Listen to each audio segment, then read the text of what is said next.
Alright, so this Ram Promaster 2017 van, it has a TPMS code on it. I'm going to go ahead and pull the code.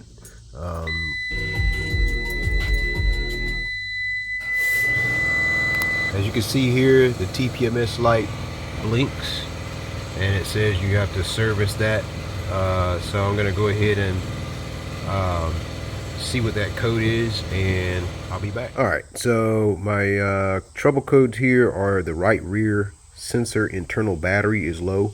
Those CAN bus errors, you can ignore those. For some reason the van has issues where it starts acting weird, and all the, I guess the CAN bus goes up and down when you're trying to do diagnostics. But that code right there is what we're looking at. So we're gonna basically use the ITS600 from AUTEL to pull all the tire wheel sensor readings and see which one specifically it is, because it could be that the right rear sensor is on another tire. We don't know if this vehicle has ever had its tires rotated or not, so we're going to go from there.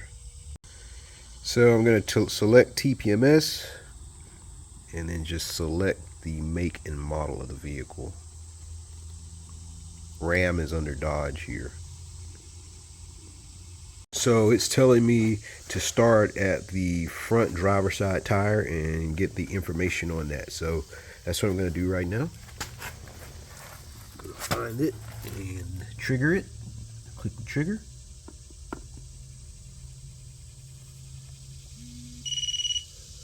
So it says for the first tire the battery is okay. So let's try the second one, which is going to be on the passenger side.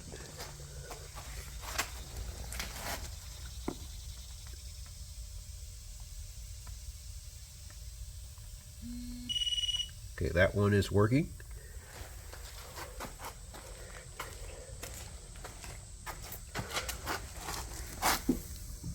And try this one.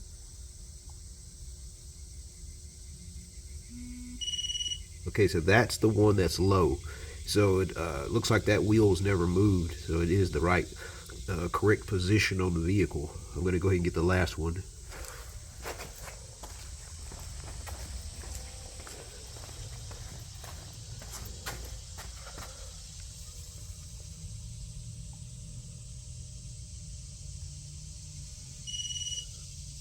Okay, so I have a problem here because I didn't get enough sensors here. It looks like both rear wheel sensors are low. So I'm going to go ahead and at least do one of them for now, and we're just going to come back and do the rest of them later. Alright, so I've got me a universal TPMS sensor, which is the MX sensor from AUTEL. Apparently it works with both frequencies. This is the metal sensor because this is a vehicle that has high pressure in the tires. This is not like a regular low pressure passenger car. So basically I should be able to take the values, these sensor IDs, and clone them into this sensor.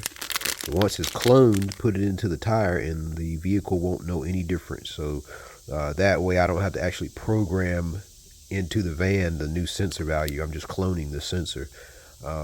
This is capable of doing programming, but if I don't have to with this sensor here, I can just pull the information and do it that way. So that's what I'm going to do. I'm going to program this sensor, and then I'm going to just swap the sensors in the tire. So I'm going to go ahead and take my universal sensor, and I'm just going to basically program it with the values that I have on my right rear wheel that I copied off of it. So I'm just going to put it right here and copy it. So I hit copy by activation,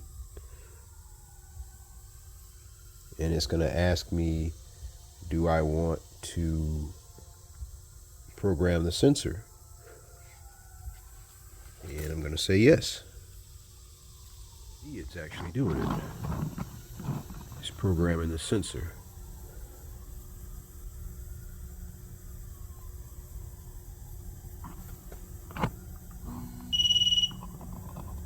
So now that AUTEL sensor should work just as if it was the sensor that came out of it. So now I'm going to just go ahead and swap it in the tire, and that's it. Now that I've programmed the new sensor, which is going to go here in the right rear tire, I'm just going to hit check MX sensor to check this AUTEL sensor. So we'll just put it right here and go to check MX sensor. And then after that, I'm going to press the button.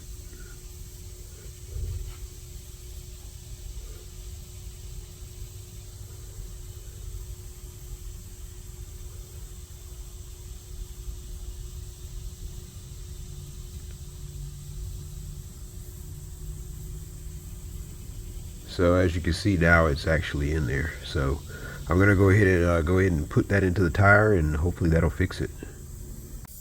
So this is the sensor we got to get off the wheel here. I'm just going to use a socket to get it off.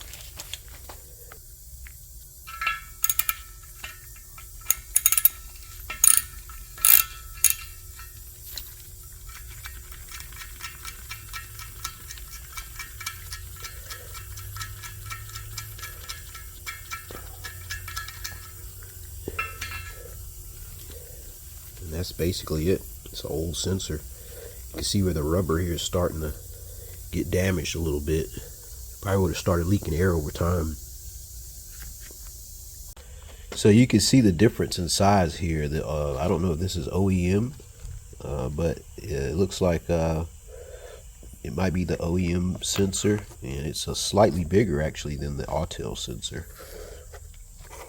So yeah, it's much bigger than the AUTEL. So let's go ahead and put the AUTEL in. I'm just going to scrub it a little bit. Get the dirt out of the way.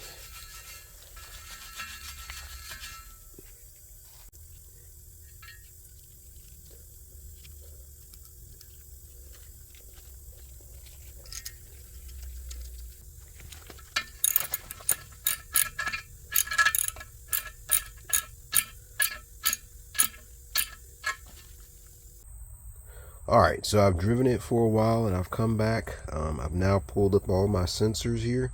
Of course, that left rear tire is, the battery's low on that one. I'll have to do that one. I'm going to try to see if I can go into diagnostics and see if I can get the system to read from those sensors. So let me just see what happens here. Alright, so I'm going to go in here. That one DTC, like I say, this truck for some reason has a bunch of communication codes when you try to read information. So I'm just going to hit live data and see if we can see any information on it, on the sensor that we put in. The sensor values, right rear. Okay, there we go. So right here you can see where it's reading the new sensor. Right rear tire battery level status is normal, so that one is normal. I'm not sure why the other one is not showing is not setting a DTC code, but I'm going to go ahead and replace it anyway for that left tire. But it is working now, so that's good. So that's pretty straightforward. I'm going to go to programming and see if there's any information regarding that sensor, or let's see, relearn. Let's see. Okay, so that's the tire.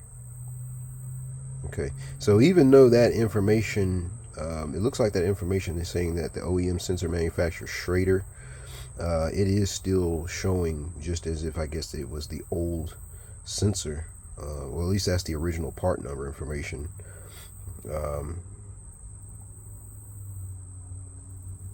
So yeah, it's showing there low battery for the left one.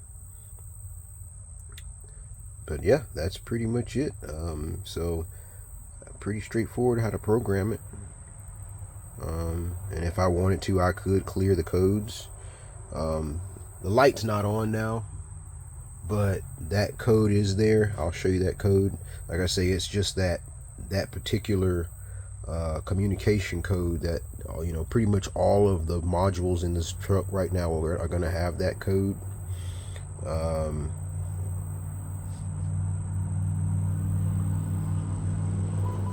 So But yeah, that's basically it. So like I say, the Maxi TPMS programmed the sensors and everything worked.